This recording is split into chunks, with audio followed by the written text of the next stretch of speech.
So welcome back, everybody. And the topic this week is slightly different from what we had last week. Also, what I did was to decide to push the stochastic reconfiguration to the discussions when we start with project 2, because that's more relevant for that path. So there are slides for that from last week, but I decided to rather jump into the resampling techniques.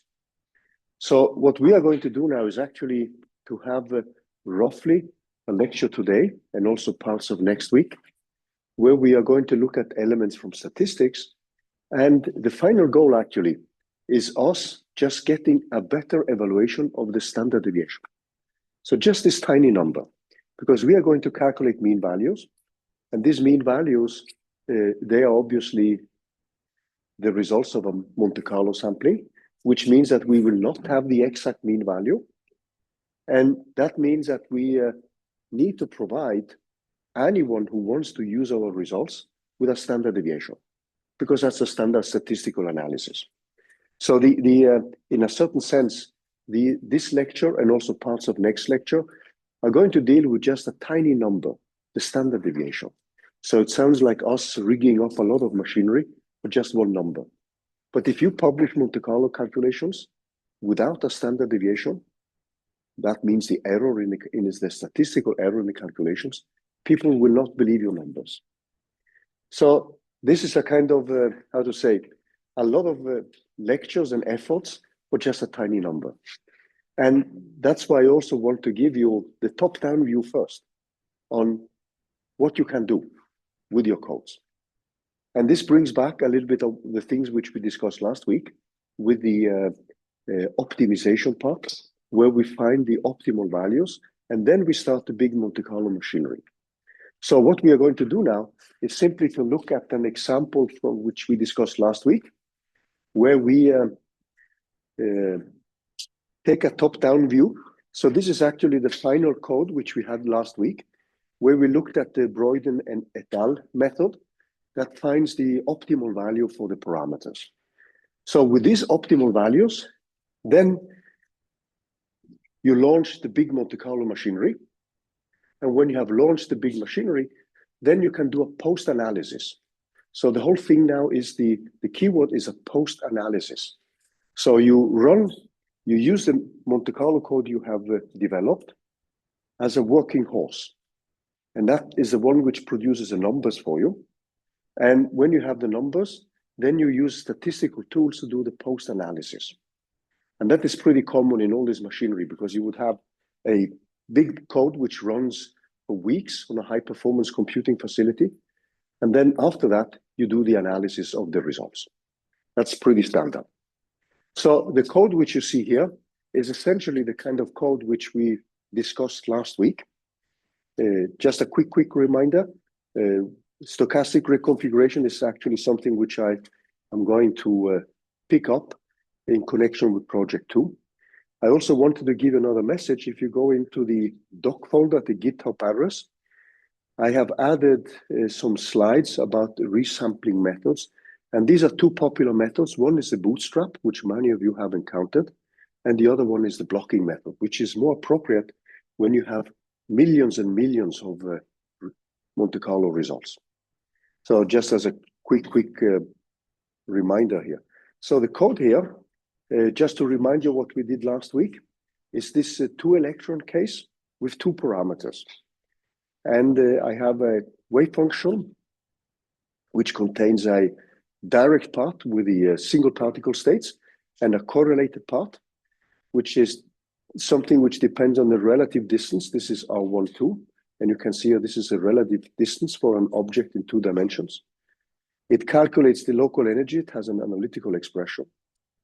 It calculates a derivative with respect to the parameters, which we are going to optimize. It has the quantum force. So here is a function which sets up the derivatives, which we discussed last week and the week before. And then there's a function which sets up the energy by Monte Carlo evaluation.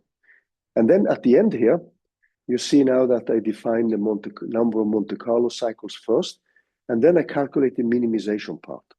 This is the one which I use the BFGS method and I minimize. And then I find the new optimal parameters. With these new optimal parameters, I now calculate the final energy, which you see in this line here. So the first step is the optimization part, where I find the minimum. And typically, if you run many such processes, what you would often do then is actually to take the average of these parameters which you find. So suppose you run 10 minimization processes in parallel, then you would get 10 minima, which are not exactly the same, because you're starting in different points. You have noise in the calculation of the Monte Carlo integrals. And then you get, like in this case, you could get 10 values or just the 2 values because we haven't parallelized here. And then you would simply take the average, you feed them into the calculation of the final energy. And then these final energies, if you now go back to this function, you will see now that I actually write to file here. So what I'm writing to file, if this printout is true, then I write to file, for instance, every 10 Monte Carlo cycle or every 100 Monte Carlo cycles. So suppose you run 1 million Monte Carlo cycles for the big production run. You could obviously write all these expectation value, or you could write every 1,000 because you will get a lot of results. Okay. So I'm just writing out, yeah, after the optimization. So because now this is the production run, and the results which I'm spitting out are the expectation values of the energy as function of Monte Carlo cycles. So you could think of that as one measurement. And you see that in here, I'm actually dividing these values of the energy divided by the Monte Carlo cycles which I have at that specific time. Okay? So you have a loop here which runs over the Monte Carlo cycle. So that means if you have 100 Monte Carlo cycles, then you have done 100 experiments, and that will be the result after 100 experiments. And you just keep piling up these results. And these results are the results which you eventually at the end will use for the statistical optimization. If you run a parallel job, and suppose you run 10 jobs in parallel, you will actually produce 10 output files. And then you would have to merge these files as a total data set, which you have. So the parallelization part in Monte Carlo is very, how to say, is something which is almost called embarrassingly trivial, because there is no communication between the jobs. You just let the random walkers sample space. You start in different positions for every job. And then the more parallel jobs you can run, the more data you produce. So the holy grail in all these kind of Monte Carlo samplings is actually to have as much data as possible. That's essentially what you want.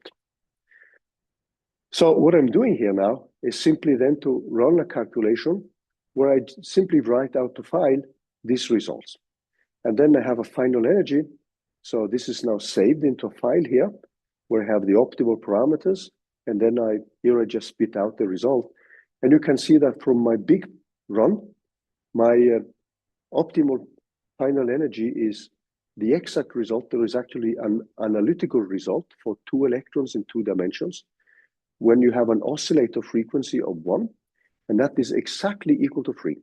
This is one of the few cases where you have an analytical result for an interacting problem. So 2 electrons in a harmonic oscillator trap, a symmetric oscillator trap, and interacting with a Coulomb interaction, there's an analytical result. And for the frequency of the oscillator equal to 1 atomic unit, then the energy should be exactly equal to 3. So this is what my Monte Carlo sampling gives me with 2 to the 19 cycles. And then you may ask, why do I do this in powers of 2 to the 19th? There's a reason for that. And that's because the blocking method, the way it operates to calculate or to extrapolate, so the blocking method, you can show mathematically that that extrapolates to the exact standard deviation. And when you then do this, what you're doing is that you take your data set and you divide it in blocks of 2. You reevaluate the standard deviation, and then you split it in new blocks of 2. So you keep dividing your data set in blocks of 2 till the standard deviation doesn't stabilize.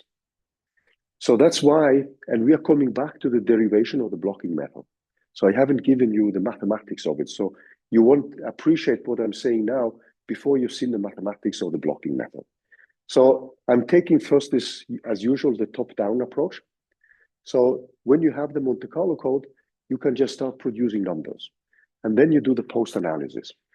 And what I'm doing with the post-analysis is that I take all this data, and now I want to evaluate the standard deviation.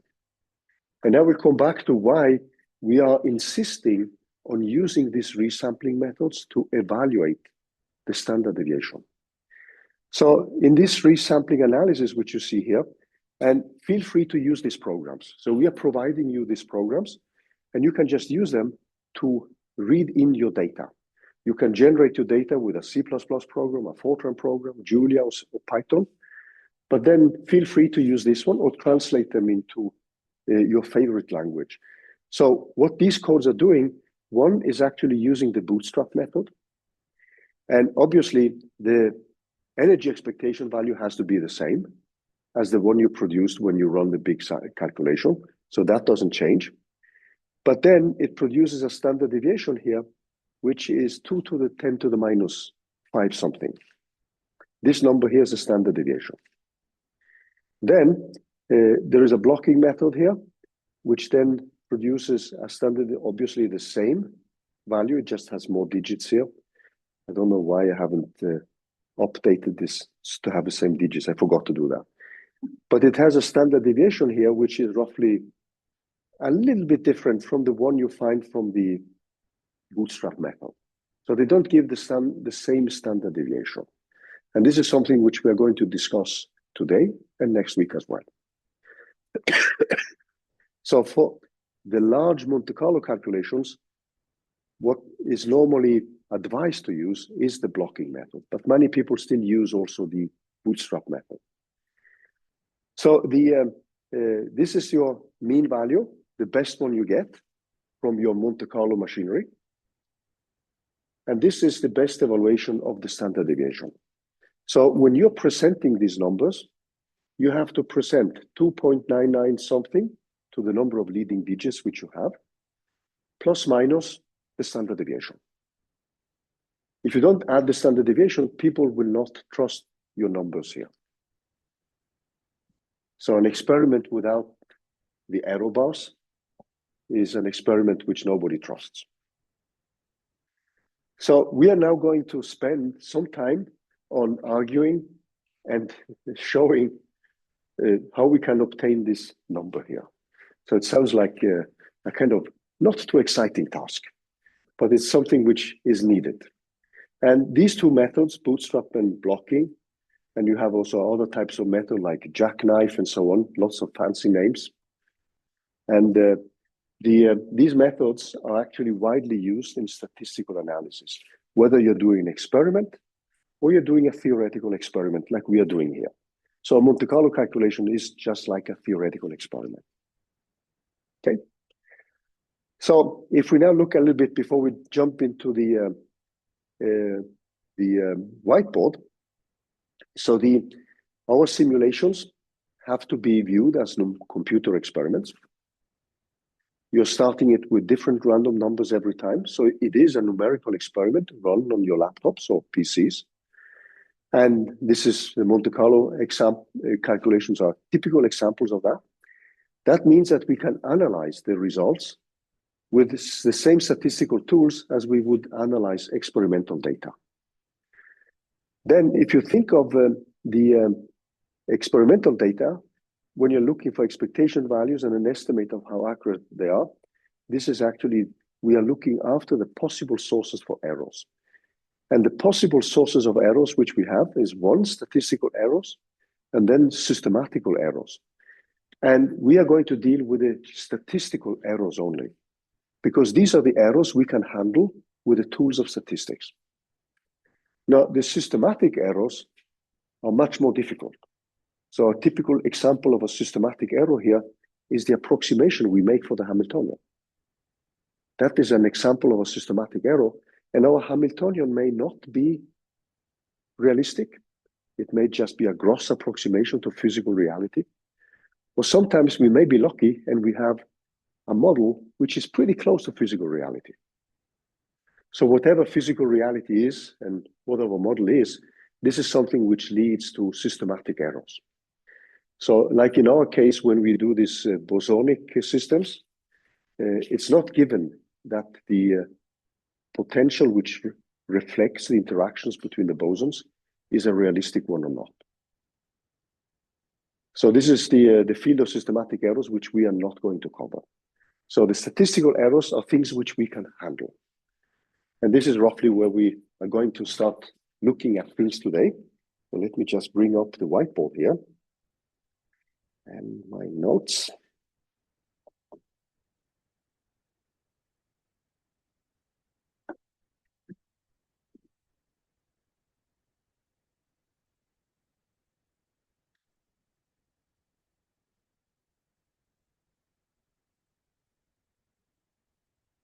So a lot of this material is covered into the in the whiteboard, no, in the Jupyter notebook and the PDF files. But I hope you can forgive me if I just switch to the whiteboard, because that slows down the pace a little bit. It gives you time to think instead of just reading slides, which I'm just flashing through. So we are going to, the topic now is resampling methods. And the kind of resampling methods which we will focus on are the Bootstrap method. So the Bootstrap is a very popular method. And the blocking method. So Bootstrap is often used for smaller data sets. The Bootstrap makes an assumption about your data.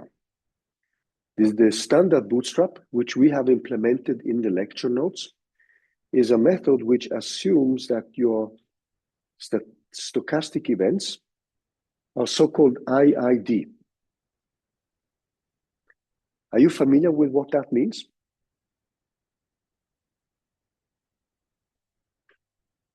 So IID is an acronym which is used in statistics, and it stands for identically distributed and indistinguishable events. So IID stands for a stochastic event, which is indistinguishable. The stochastic variables are indistinguishable and identically distributed. What does that mean? So let me just bring this here. So IID, this is important. This means that they are independent, and I said indistinguishable. I actually mean independent. Sorry for that. I said indistinguishable, right? That's because I was just writing a program on fermions, which are indistinguishable particles. So right before I came to the lecture here, so that was wrong. I'm sorry. Independent and identically distributed. Yeah.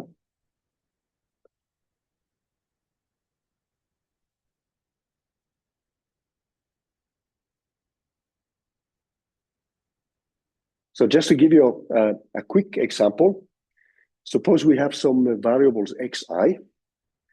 So we have a probability p of x1, x2, up to some xn.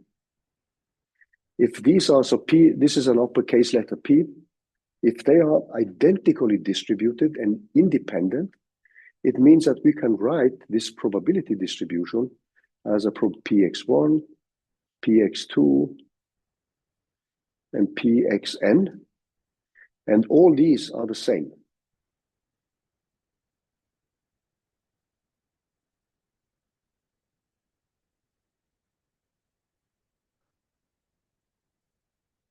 Now, you have probably, when you took a course in statistics, you have probably also heard about something called the central limit theorem. So these are things which I'm going to remind you of because they are important properties of independent and identically distributed variable. Now, the problem we have when we run our Monte Carlo calculations is that this is not the case, because we are generating statistical variables, x1, x2, etc., using a pseudo-random number generator. That means there will be correlations between x1, x2, etc. That means also that quantities like the covariance will not be zero, because we have correlations between the data. So when we then are estimating the standard deviation, if we want to be very picky, we have to actually evaluate the covariance. And the covariance is an expensive quantity. The variance of the system, which we evaluate, if these are independent and identically distributed, then the variance is easy to calculate. It's a loop over the various stochastic events we have. However, if the covariance is non-zero, we have to evaluate a double loop. So if you think of your Monte Carlo code, if you do a 1 billion Monte Carlo cycles, the variance follows automatically because you calculate the expectation value of the energy squared minus the mean value squared. But if you want to do a covariance calculation, you would have to have a double loop. So instead of 1 billion evaluations, you need 1 billion squared evaluations. And that is going to slow down considerably the program. So many of the things we are doing now are actually tricks to circumvent the calculation of the covariance. So the blocking method is actually a way to estimate the degree of correlations because your variables are not independent and identically distributed. So if you also look at that result, which I showed you from the code, with the Bootstrap and the blocking method, you saw that the standard deviations were different. And the Bootstrap method gave a standard deviation which was smaller. And that is simply because the Bootstrap method assumes that the variables are independent and identically distributed. And that gives often a too optimistic means too small standard deviation, because we don't calculate the covariance. So I'm just throwing these concepts at you because you probably have forgotten about what the covariance looks like. So I'm going to remind you of that. So when the data points are correlated, then the covariance is actually non-zero. And that's something which needs to be included in the evaluation of the standard deviation. So this is the price we pay because we are dealing with the pseudo-random number generators. And there are also correlations between the data we produce. So keep in mind now that if we didn't have an interaction, so one thing is the correlations due to the pseudo-random number generator. But the other one is correlations due to physical correlations. So the Coulomb interaction in this two-electron case brings in correlations between the particles. And that means that the events are no longer to be treated as independent and identically distributed. So how do you see that in these calculations? Now, if you look at, there's actually a very nice link. So I'm trying to build up your intuition about the system. If you think of your wave function, when you have no interaction, this is what we have been doing now with the bosonic system. And the trial wave function is actually the trial wave function squared is the probability. We are writing the trial wave function as a product of single particle harmonic oscillators. And we are assuming that all these particles are given by a harmonic oscillator function. And that means that that will be an example which is the same as this one. So if we didn't have any interaction, our final wave function is just a product of the single particle wave function squared. Does that make sense? And this is what you're doing now. And this is also why in all the tests you're doing, you're getting the exact energies, which is a non-interacting energy. As soon as you add an interaction, this here is no longer true, because then we cannot write the wave function as a product of single particle wave function. So a quantum mechanical system which interacts is an example where now these stochastic events, x1, x2, etc., are no longer independent and identically distributed. Yeah? For the two particles, yeah. Can you still write it as this? If you don't have an interaction. If you have an interaction, then it will depend also on the relative distance. Yeah, can't you use the center of mass? For the harmonic oscillator, yes. Then you can do a trick. Sometimes you can do a trick and rewrite it in terms of the central mass degrees of freedom, but there will be one part which depends on the relative one. And that depends on both positions. So as soon as you bring in interaction, you break with this kind of simple picture. So the bootstrap method, which we are going to derive, is a method which assumes this. And the consequence of that is that you get a too small standard deviation, a too optimistic one. And you saw that from the calculations. So you may ask, why are we so picky about just the standard deviation? Why are we wasting time about it? Actually, people will fight about errors. So if you run an experiment, one of the big fights is if somebody gets a better result than all the other experimental groups in the world, and you don't provide the standard deviations, people will not believe you. And I've actually had many situations where experimental groups have really been mean to each other. So if there are groups which have too large standard deviations and they don't present them, they have a bad reputation. It's true, actually. So there is I can tell you a story about the fitting of nuclear forces. When you fit nuclear forces, you actually rely on scattering of two protons with deuterons, etc., to extract a model for a two-body interaction. So you can actually do that. And when people have fitted the parameters for these interactions, because you don't have an analytical expressions for the force between protons and neutrons and neutrons and neutrons and protons, then you have to make a model. And then you have to have the precise experimental data which you constrain your model against. And in this case, there's the world scattering databases, which comes from laboratories across the world, from Northern America, from Europe, from Asia, etc. And there's something like 5,000, 6,000 entries, data points. And what people did when they did this analysis was actually to exclude the analysis from a lab in Sweden. So we shouldn't say anything bad about them. And the people in Sweden were deeply offended because they took away experimental data which had more than 3 standard deviations. And they said that these were probably the results of bad experiments. So you don't want, as an experimentalist, you don't want to have that reputation. So the people in Uppsala, they actually redid the experiments. And they were able to reduce it down to 1 standard deviation. And there was an error in previous experiments. Yeah. So this is part of the progress, right? So in a certain sense, but in the beginning, you can, when somebody accuses you of not having done the experiments correctly, it develops a lot of animosities and bad relations. I can tell you. I mean, I've met some of these people at conferences, and some of them almost ended up in a fist fight about standard deviation. It's like this when you meet somebody who says that my model does much better than other people's models, then you should be really suspicious. Okay? That was a digression. Made you smile in the morning.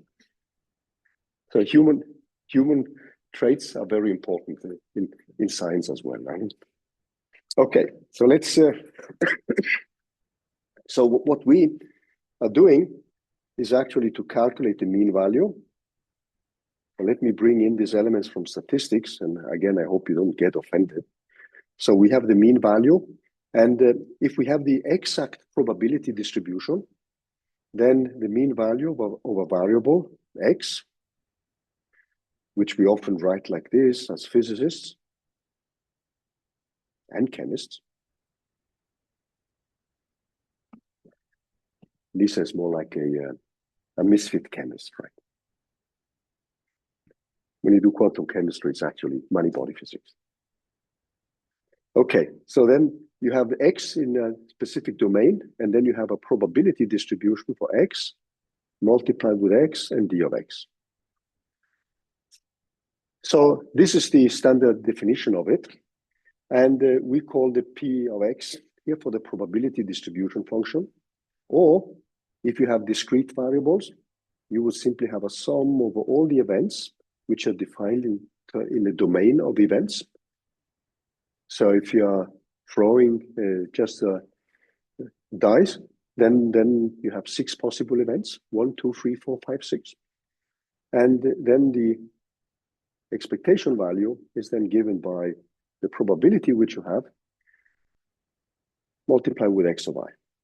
And typically the domain of events, so D, is then given by this domain, which then goes from some x0, x1, up to some xn minus 1 in this specific case. Now, the standard situation which we have is that we don't know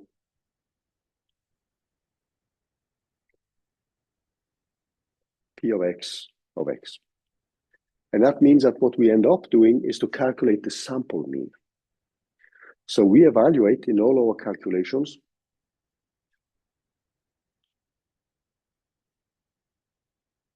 what's called the sample mean. So we have a sample of data, which means again that what we are evaluating for this variable X, we have a sum over all the possible events which we have of n minus 1 of X or Y. And this is not necessarily equal to the true value.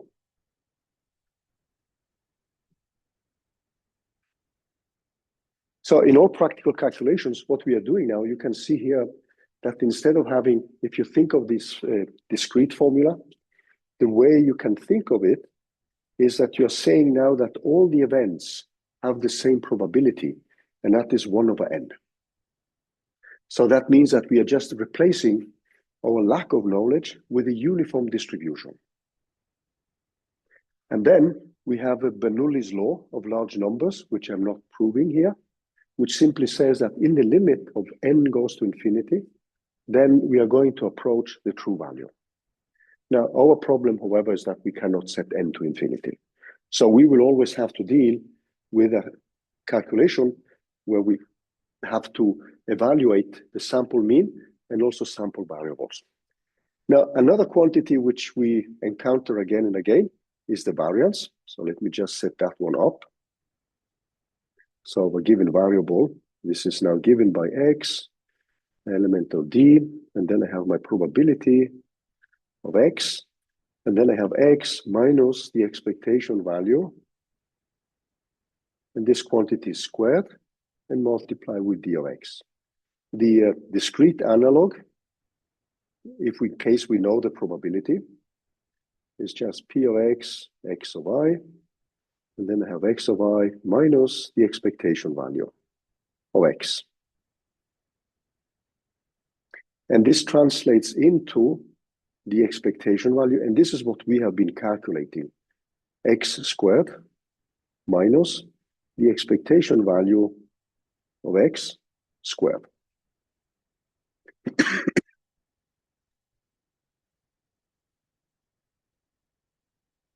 So what we have done in our code,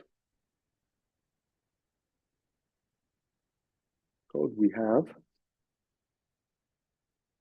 this quantity and this quantity. So these are the quantities which we calculate. So you've seen that when we update the positions of the particles and calculate the new local energy, we calculate the contribution to X and to X squared. And then at the end, we collect these two numbers and obviously have the standard deviation, which is the square root of that quantity. So the standard deviation, let me quickly remind you of that.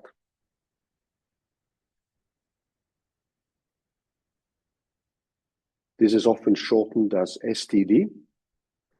That is proportional to the square root of the variance. Sorry, let me just write it correctly here.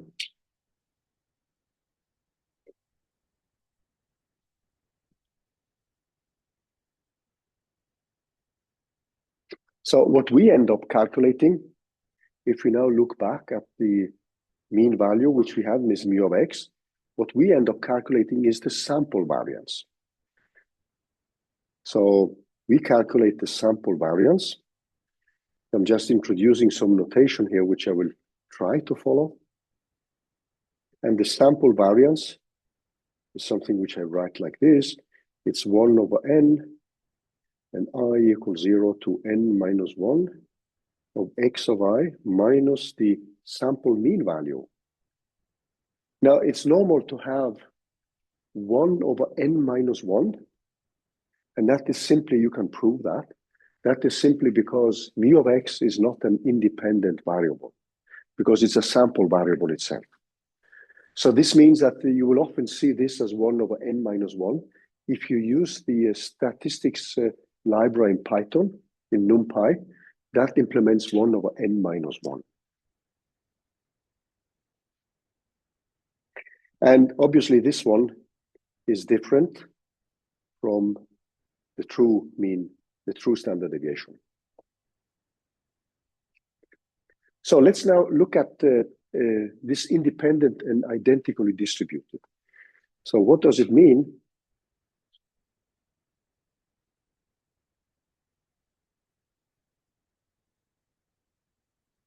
That x of I is an independent and identically distributed variable.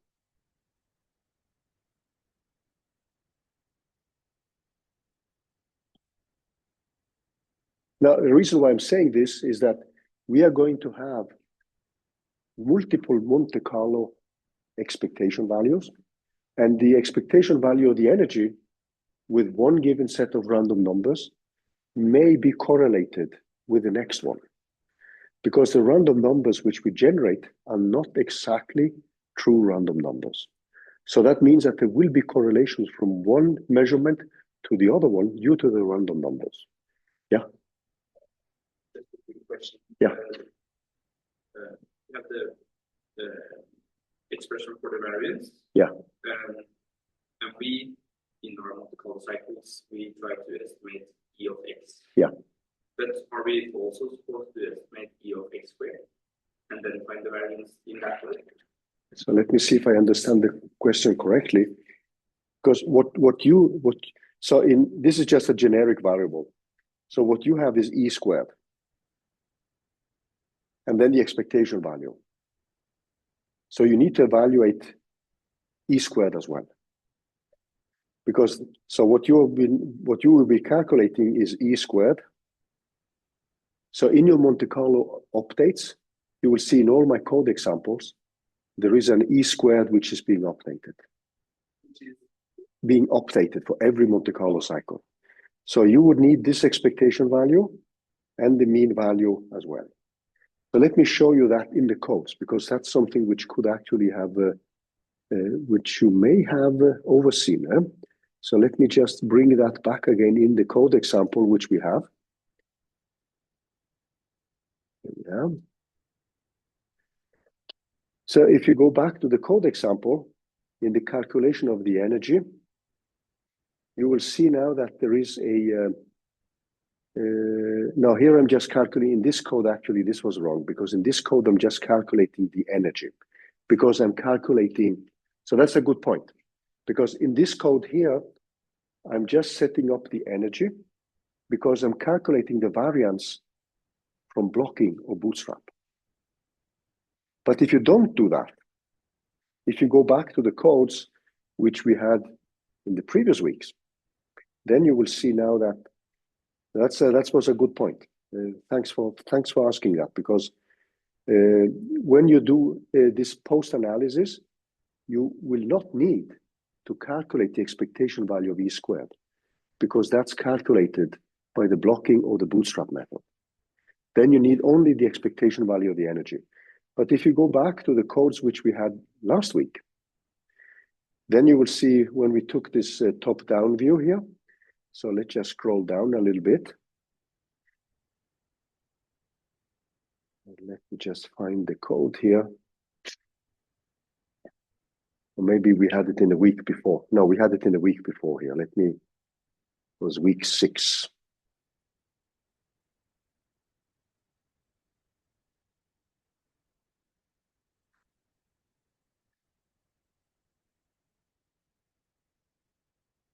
So when you scroll down here, you will see that I'm updating the E squared. Didn't I have it in here? No, actually here I did focus only on the, no, I didn't have it here actually, because I was only focusing on the derivatives here, sorry. But let me see if I do it. No, I actually, here I've been focusing on the derivatives, but in one of the first versions, I also calculate E squared. But we don't need that in the calculations here because we use the post-analysis to evaluate the standard deviation. Yeah.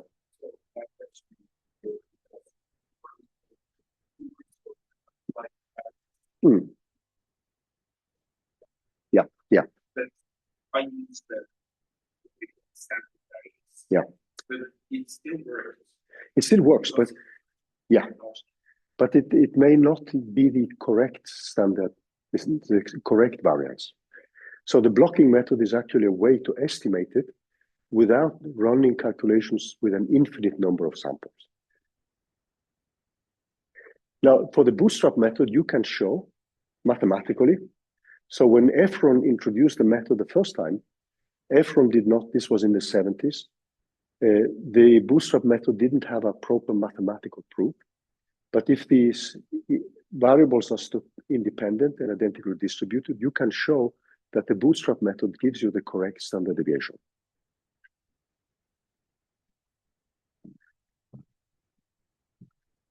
Okay, let me go back to the whiteboard here.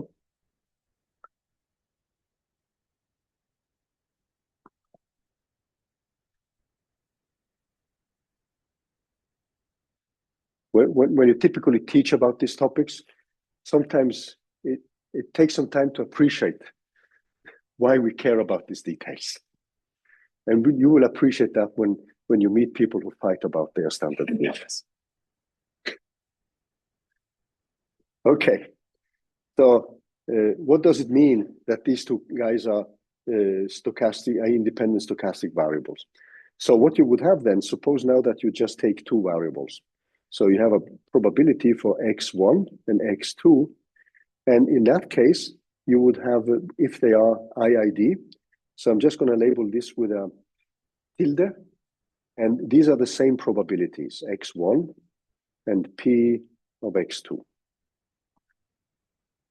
So this could be normal distributions, just to give you an example. It could be a Gaussian, it could be a Poisson distribution, it doesn't matter. And then what we're going to look at now is to look at the covariance.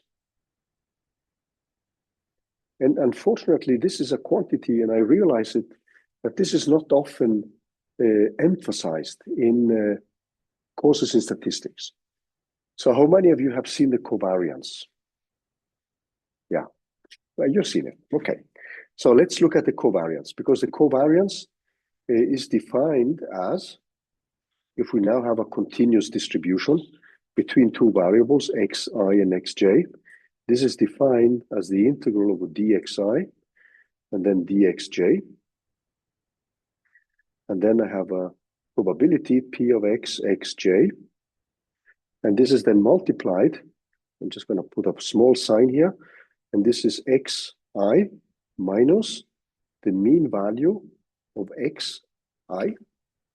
So that variable, we're assuming now that has its own mean.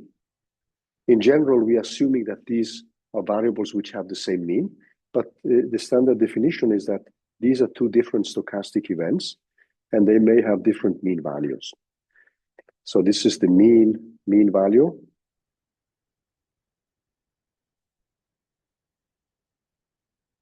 Of xi, which means that this xi, which you see here, simply 1 over n, and the sum over the xi's, if you are doing a sample mean. Or, so this is a sample mean, or you would have xi p. There's a probability for xi, etc. So let's just leave that and just leave it out. Now, if these events, if xi, xj are IIDs, then what we will have is that xi is equal to xj, and we simply write it like x. So they have the same mean value. If these are two normal distributions with the same mean value, then clearly they have the same mean value. And then what we would have, and we would then have pxi xj equal to pxi multiplied with p tilde xj.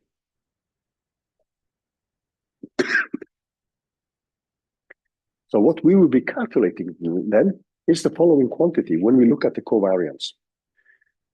So that means that the covariance, and then let's just do this before we take a small break. So we would have that the covariance of xi xj is then equal to an integral over dxi. And now we can just separate them because they are independent of each other, of p tilde xi multiplied with an integral over dxj of xj minus x of p tilde xj. And if I then collect these, what you will get is obviously the expectation value of xi xj minus this x bar squared. Now, if we now look at this guy here, this is the same as p tilde xi multiplied with xi dxi multiplied with the integral over xj dxj of xj, and that is nothing but x squared. So that means that if they are identically distributed and independent, then this quantity is equal to 0. So what we say then is that there are no correlations between the two data sets. So if you are going to do that with the harmonic oscillator function you have, without the interaction, this is actually going to be the case. So the only reason why for the non-interacting case, you may not find this to be exactly 0. It's simply because you have correlations due to random numbers, which are not true random numbers. So that's an artifact of our calculations which we have to live with. So keep in mind another thing that in the calculations, and you have seen that in your code, that if you have the exact wave function, then the variance is also equal to 0, in case you have the exact wave function. But this means that the way we translate this is that there are no correlations between xi and xj.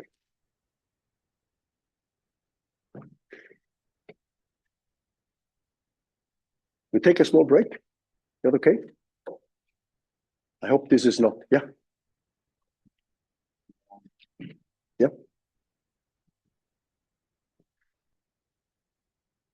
Yeah, I hope I'm not moving too fast between the different screens here.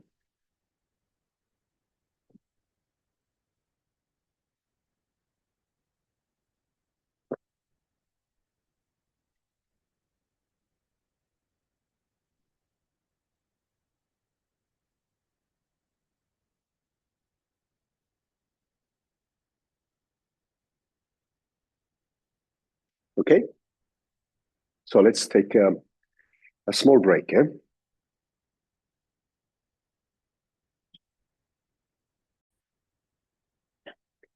So I just wanted to remind you a little bit about the central limit theory and its derivation.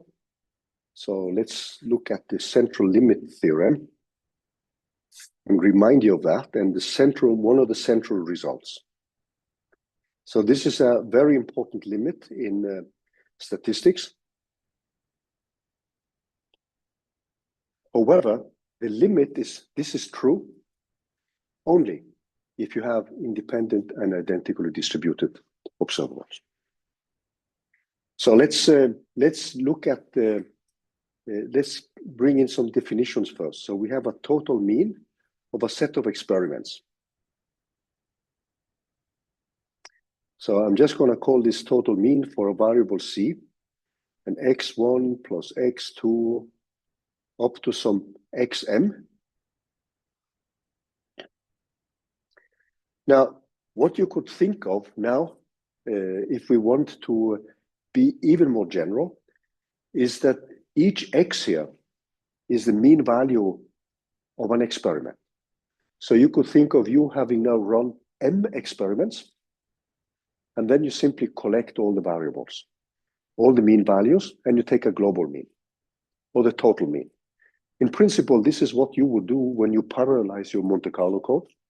And if you run it on 100 CPUs, at the end, you would collect the data, and each CPU would then have one mean value, or one data set. Hopefully, all these data sets or the variables are different.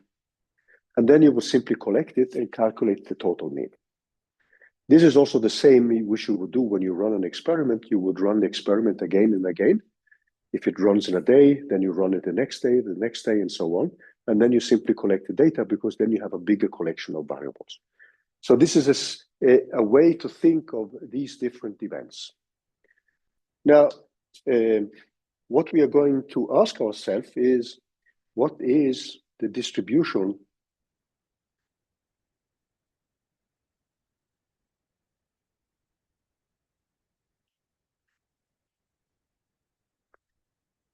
and I put a bar on top of it just to distinguish it for the different x's.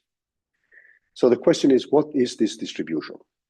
And what we are going to assume now is that we know the pxi's. And we are assuming that the xi's are independent and identically distributed. That's an assumption we are making here. So when we are setting up this expression here, the way we can set it up is to set up the p bar as an expression with a constraint. And the constraint is that we have to get a total mean, which is given by the average of all the measurements. So what we are going to assume then is that this p of c can be expressed through a constraint. So I have an integral over x1 element in its d. I have a dx1 px1. So the px's, they are known. And then I have a new integral, and I have a dx2, and have a x2. They are the same domains of px2. So these p's are the same. And this goes all the way up to xm of pxm here. It's an element of the same domain, so it's the same domain D all the time. And this is multiplied with a delta function, where we simply now require that this C is given by the total mean.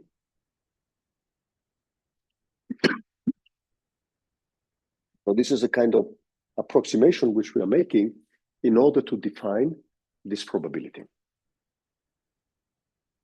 So when we integrate away all the degrees of freedom, we are then supposed to get a probability which depends only on Z, but where Z is constrained by being the total mean. This is one way of setting it up. The thing which is nice here is that we can use the definition of the delta function, x1 plus x2 plus xm. So we have a definition of that one, which is given by 1 over 2 pi minus infinity to plus infinity, and there is an integral over dq. So if you go into any table of mathematical formula, you will actually find this expression here. And then we have z minus, and then x1 plus x2 all the way up to xm divided by m. And now I should put in a parenthesis here and a new parenthesis here.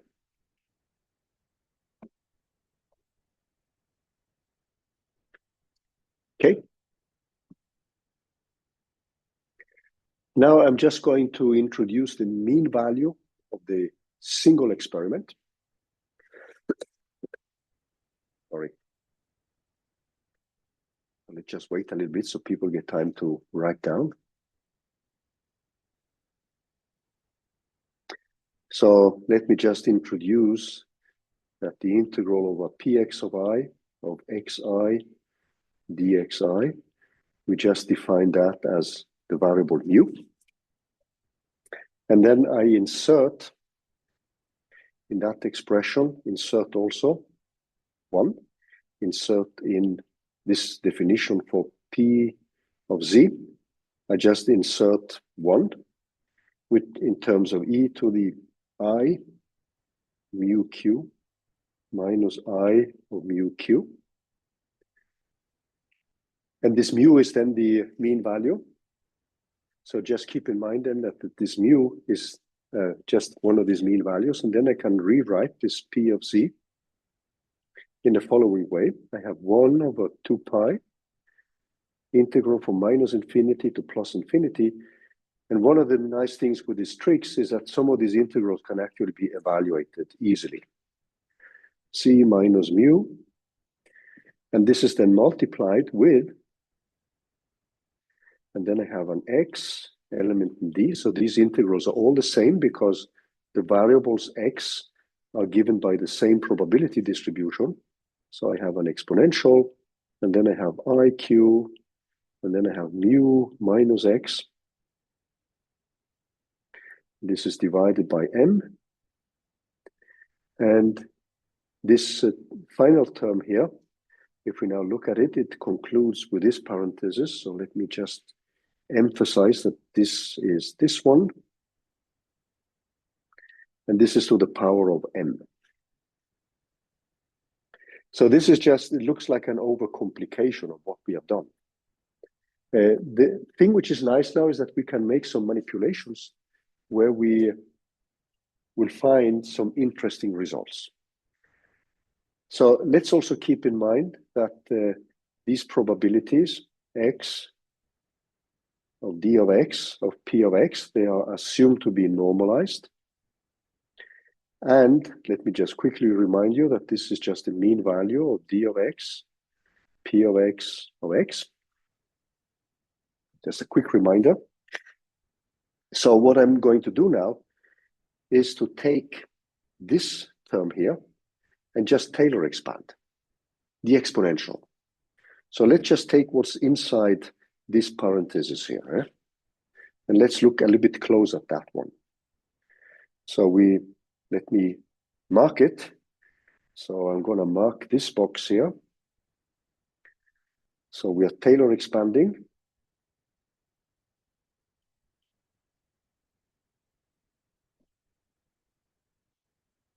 Find the term inside the red marked boxes. And in that case, that means that what I'm having is an x integral of x of d of x. And when I Taylor expand the exponential, I get 1 plus I times q of mu minus x divided by n. I get minus q squared mu minus x squared divided by 2m squared. And this continues all the way up to infinity.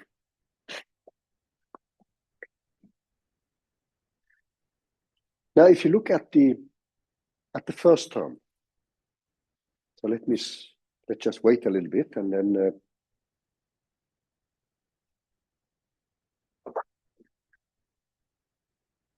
if you look at this term, what should that give us? If you take that one. If you look back at the expressions which we had here, and then you look at the first term, which is just multiplied with this one. 1, exactly. So the first term, so we get this equal to 1 plus, and if you look at the second term, if you then think back to this equation, what do you think the second term should be? 0, exactly. So this is 0, because mu is a constant, and I calculate the expectation value of x, that's mu. So that's 0. And if you look at the second term, no, the third term, if you take mu minus x squared, what should that be?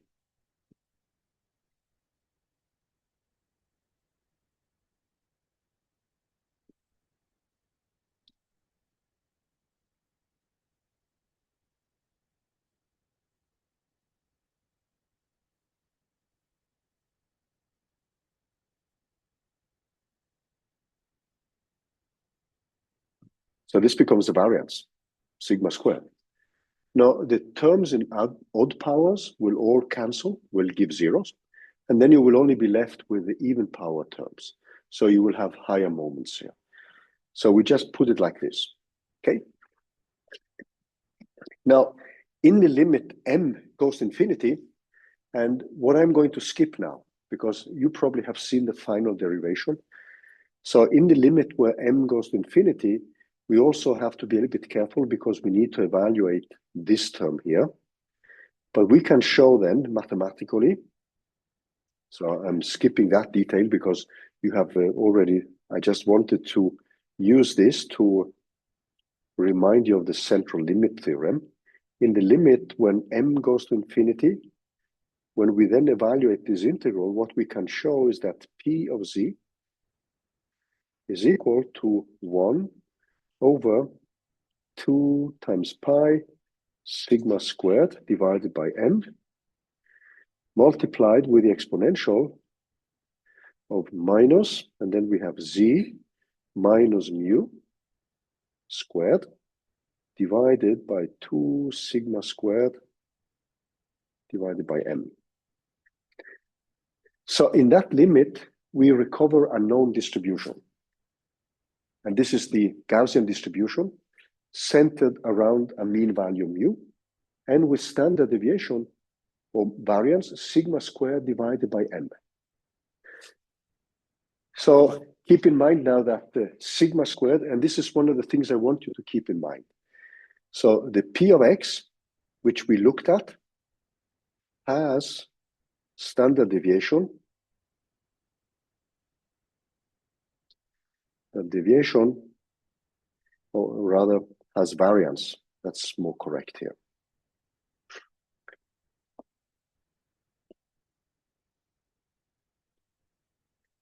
Sigma squared. That's the variance of an individual experiment. Then, when we take m experiments,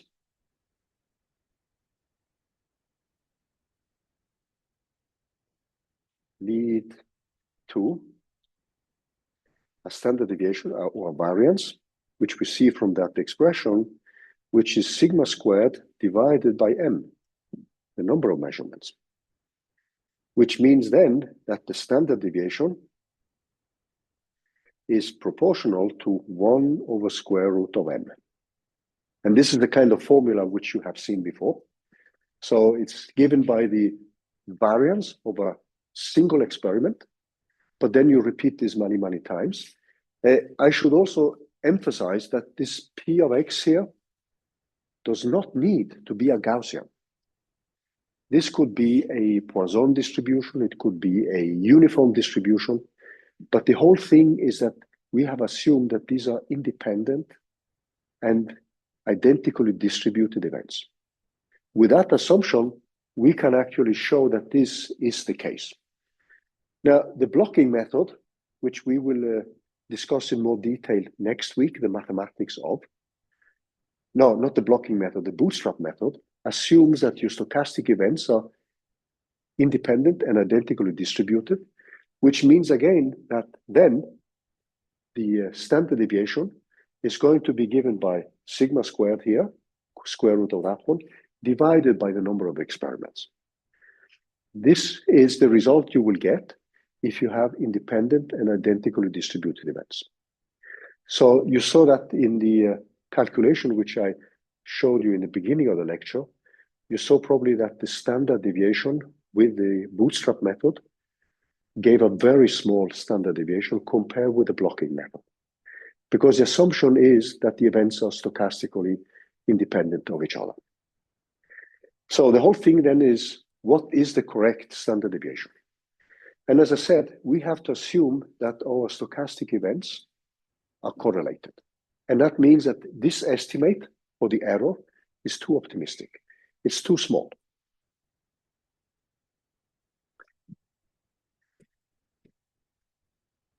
Okay, so let me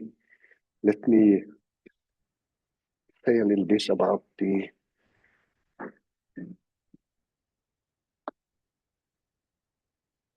not that one.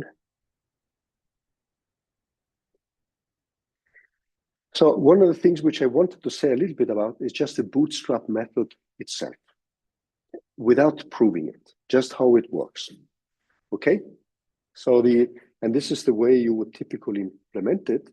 And when we are done with that, so the Bootstrap assumes that we are going to get this limit when we do many experiments for the standard deviation. So the Bootstrap method, this is just a first exposure.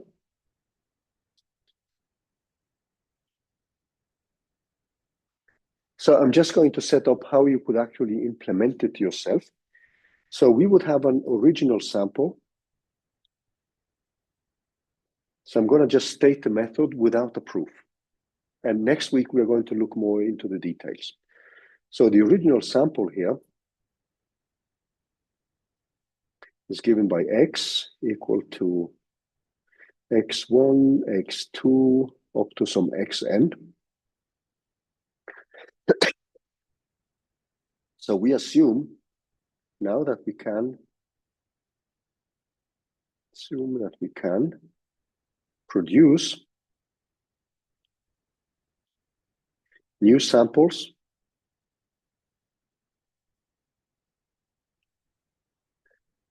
x star and produce new estimates for the standard deviation, the variance, and the expectation value.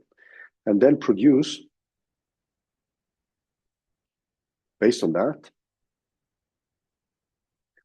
new estimates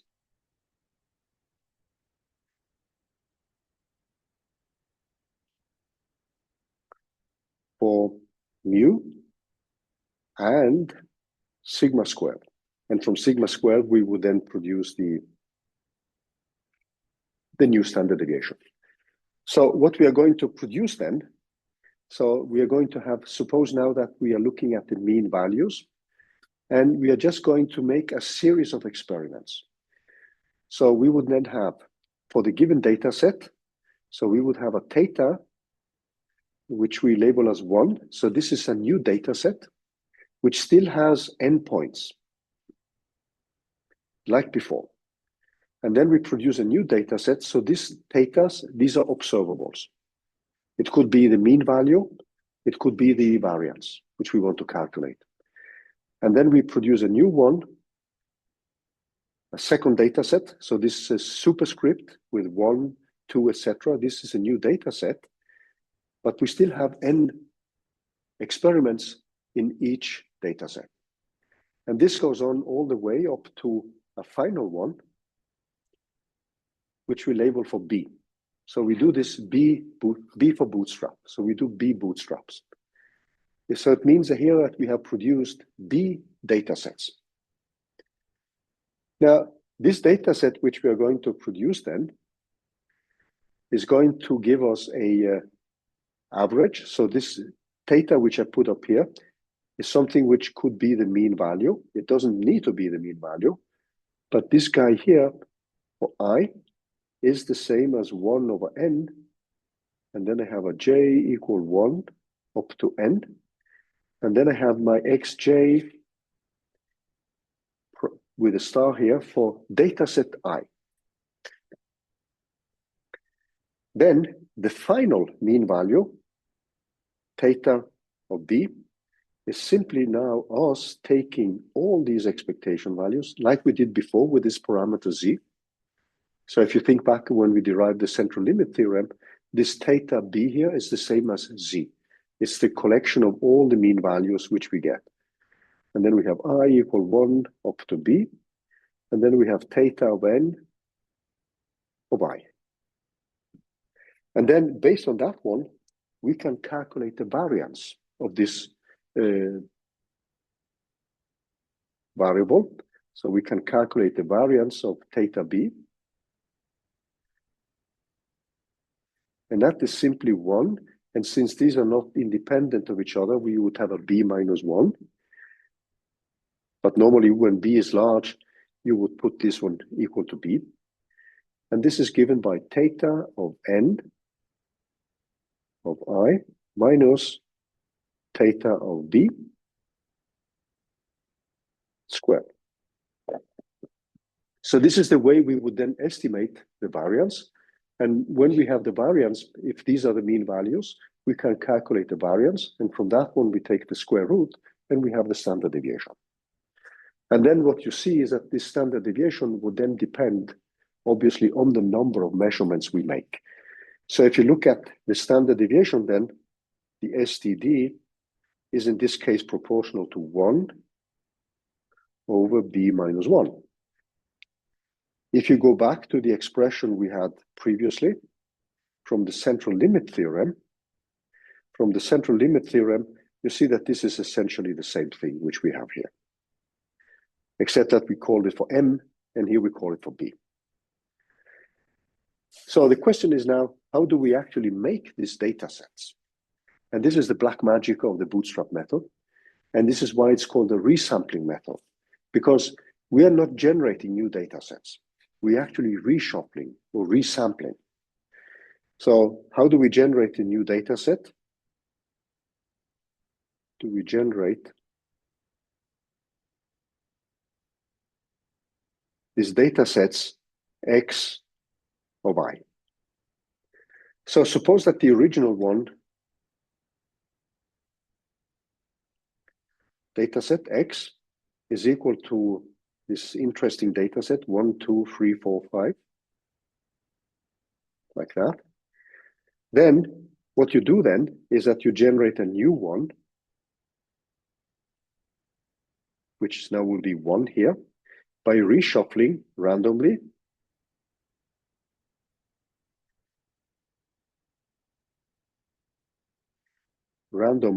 with the replacement.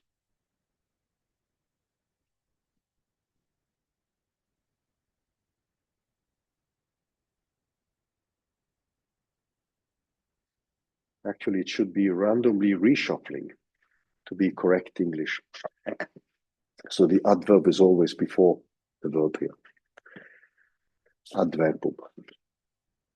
Then I could get a new data set, 1, which is equal to 2. But then, since I'm doing this with replacement, I can pick the same number again.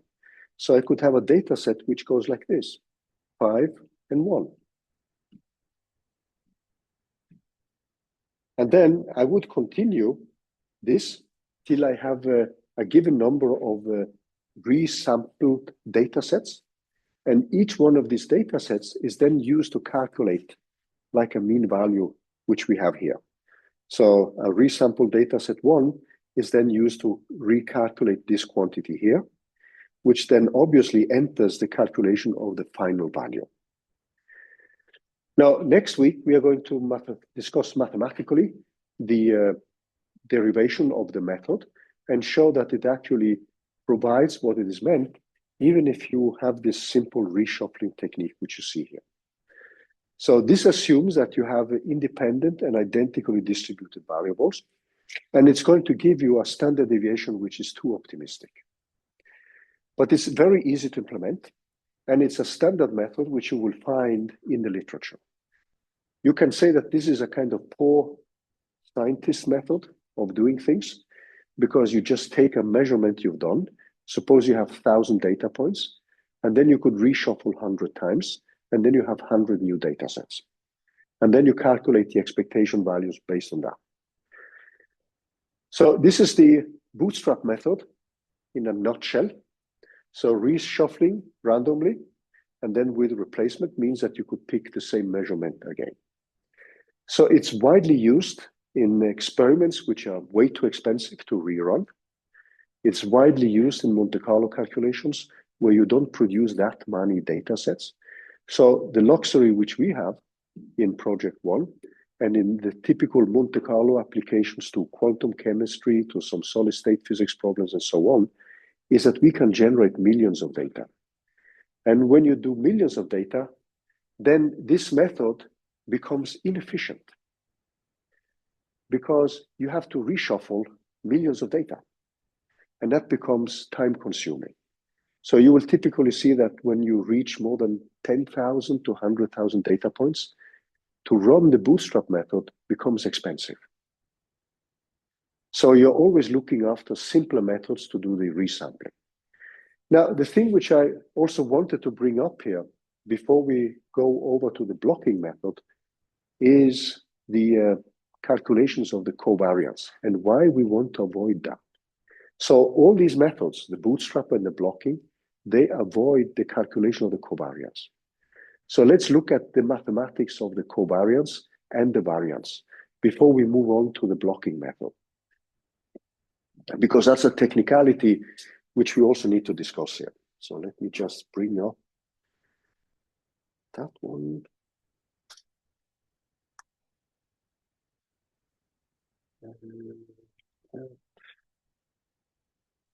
Just a moment, I just need to bring up my previous notes.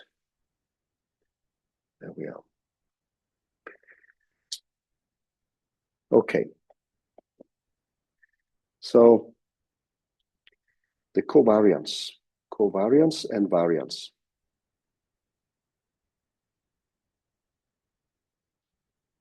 You will find all these derivations in the lecture notes as well. So let's set up some definitions. So I have a total mean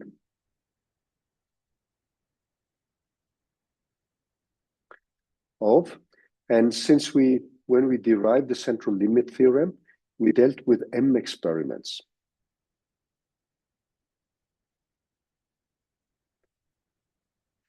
So this total mean, X, is actually given by 1 divided by M.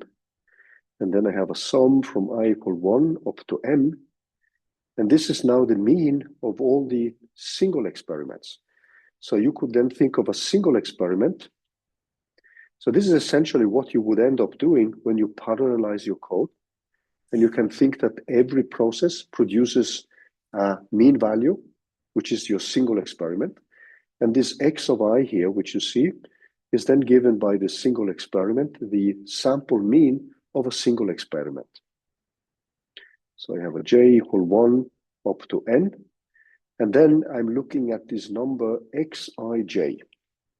So xij is a measurement from experiment I, and it's experiment j.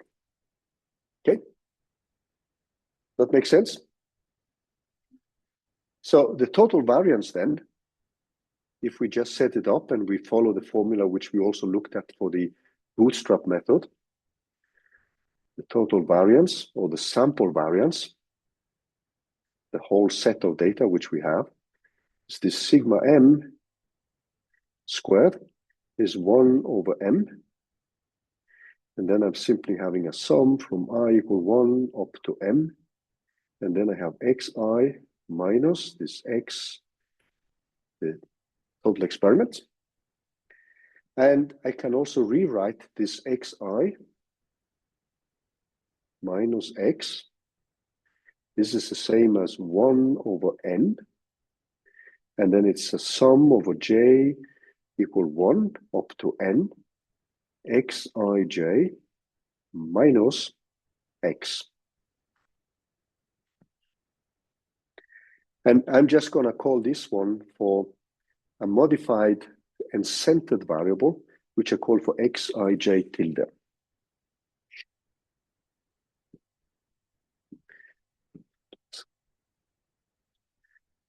So I should, yeah, now wait. I'm not going to call it like that. No, sorry. That was wrong. Let me just take that one away here, because I need to plug that into the formula. So I'm going to rewrite that formula as a sigma squared. Sorry for that, I was a little bit too fast here. I equal 1 up to m. And this contains now a sum over 1 over n. And then I have a sum over j equal 1 up to n. And then I have my xij tilde squared. But where I now have included that variable x bar. So if you look at this sum here, what I'm simply plugging in is I'm just squaring this quantity. And for every one of them, I'm just replacing xi with this expression here. And xi minus this x bar defines this xij tilde. So just keep in mind this expression here, I'm plugging in this sum here. And that's why this gets squared. And then by subtracting the minus x, it means that all these points here are centered around the total. Now, if you look at this expression here and you write it out, so we have to be a little bit careful because this one is now squared. Okay? So when we write it out, we have to be a little bit careful. And when we write it out, this is the same as 1 over m. And then I get 1 over n squared. And then I have a sum over I equal 1 up to m. Now, if I only look at the diagonal elements, so when I square this product here, this expression here, I get 1 where I have the diagonal elements. So that's going to be given by j equal 1 up to n. And in this specific case, this is just going to be given by this quantity, which is xij squared, like that. But then I get a cross term. So I get 2 terms, because now I picked out the diagonal ones, but I get an additional term plus 2 divided by m. I get 2 terms actually, because I'm rewriting the sum as a loop over j less than k and up to n. So this is a double sum because I'm squaring the sum. And then I get an xij tilde times an xik tilde.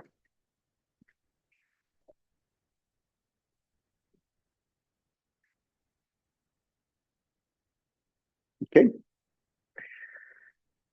Now, this second quantity is actually what we normally would call the covariance. So if there are no correlations between the data sets, this term is actually equal to 0. If I look at the total sample variance,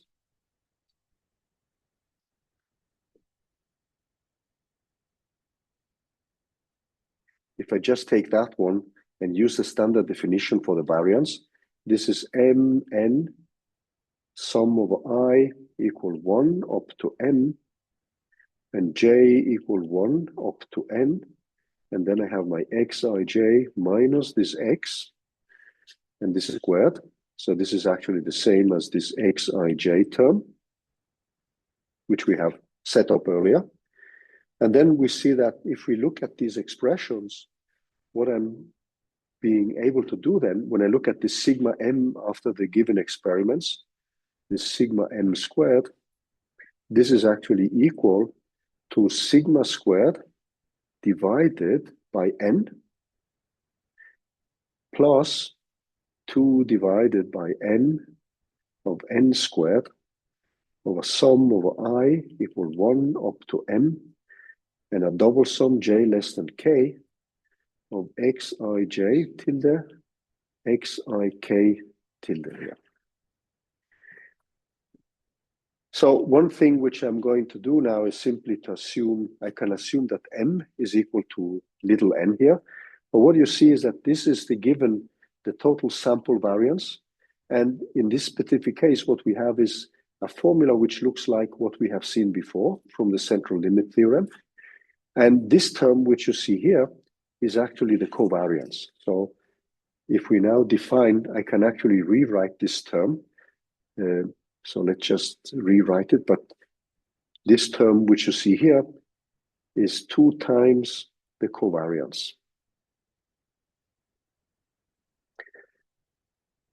So if we have independent and identically distributed events, the covariance is 0.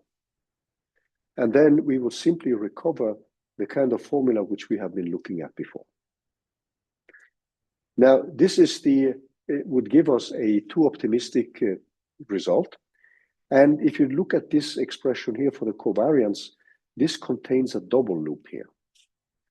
And this double loop is actually the quantity you want to avoid to evaluate. So in your Monte Carlo calculations, what you typically do is you run a single loop over the measurements you have, but you don't want to deal with a double loop, because if you have 1 billion Monte Carlo samples, your double loop will be 1 billion squared. So that means instead of 10 to the 9 evaluation, you do have to do 10 to the 18th. Now, in the lecture notes, which we're going to look at next week, there is an example code where we try to evaluate the covariance using the mathematical expression as increasing number of measurements. And you will see then that it becomes more and more computational expensive. So the covariance is a quantity we would like to avoid to evaluate. Now, in order to prepare for the blocking method, we are going to rewrite this expression a little bit and to make it somewhat more amenable to what is coming. So I'm going to define a distance between 2 measurements. This is actually very handy because it tells us how correlated events are as a distance from the different events. So when we run Monte Carlo calculations, we would like to say with some kind of certainty that measurement number 1000 is basically not correlated with measurement number 1. So this kind of distance becomes an important variable, and it defines a kind of effective distance for the degree of correlations. So that means that how many measurements do we need to have before we can say that the next measurement is not correlated with the previous ones. So we can rewrite I'm going to introduce a new variable, which I call for f of d. So I'm going to rewrite this one as a 1 over n, and then I have a sum from 1 equal 1 up to m, and I have a sum from k equal 1. So I'm just rewriting, and this is x of I of k, and then x of I, and then I have k plus d.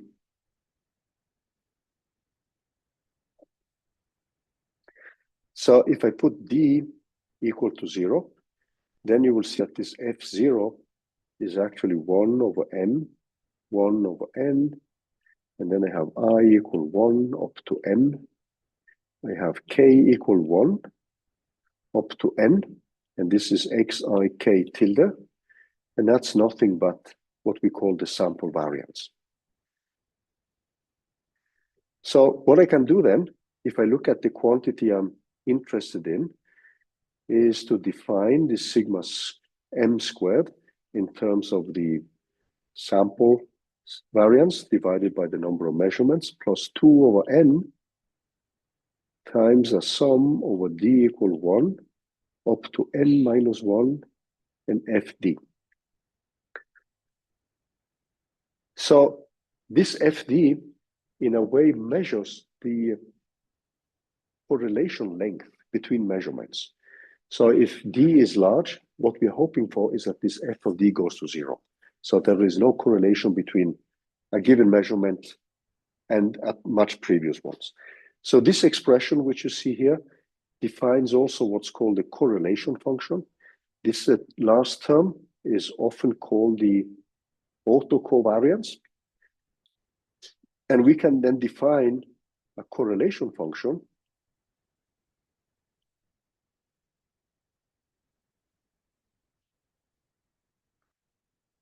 which I'm going to call it for k of d, which is this function f of d divided by sigma squared. And you see now that when d is equal to 0, then what we get is that K0 is the same as sigma squared divided by sigma squared, which is 1. So if you're going to make a plot of this function, which then measures the degree of correlations between measurements, so as a function of D, then you see that it's 1 here. The ideal is that for all the other values, 1, 2, 3, etc., that this function here is actually going to be 0. So let's just mark the values. So the ideal is that you're getting close to 0 as quickly as possible. So you would like to see this function drop down, because that means that since D measures the distance between measurements, what you're saying then is, if you're doing the third measurement, and this is not correlated with the first measurement, then we would say that the covariance is basically 0, and that these measurements are basically independent of each other. Yeah.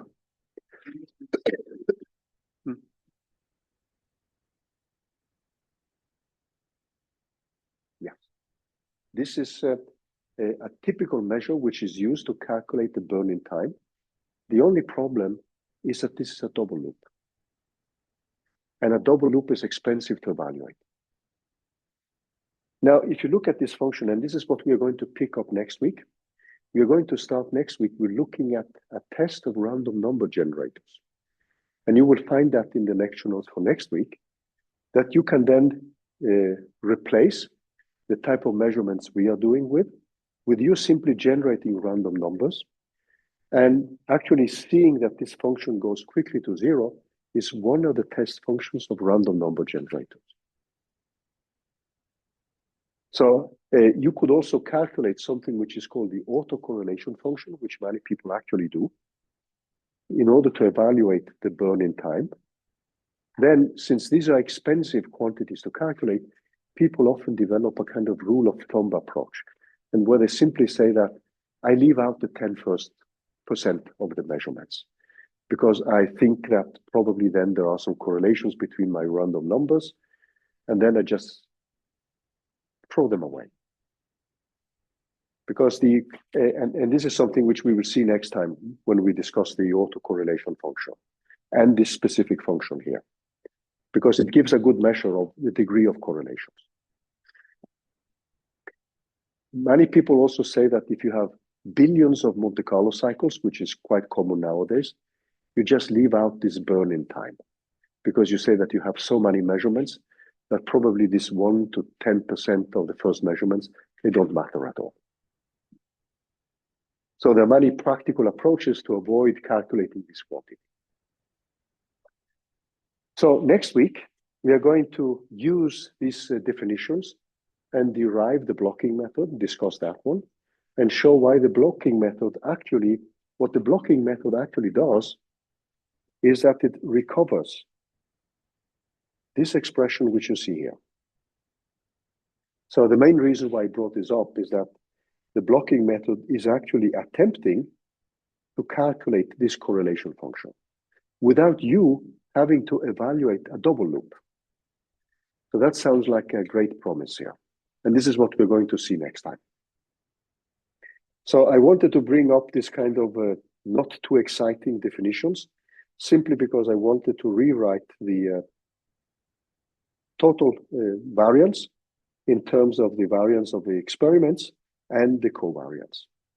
And this is actually the expression you would have to evaluate in case you have correlations between, or you don't have independent and identical distributed variables. If your variables are IIDs, then we don't need to think about this one at all. And then we could just use the Bootstrap method to evaluate the standard deviation.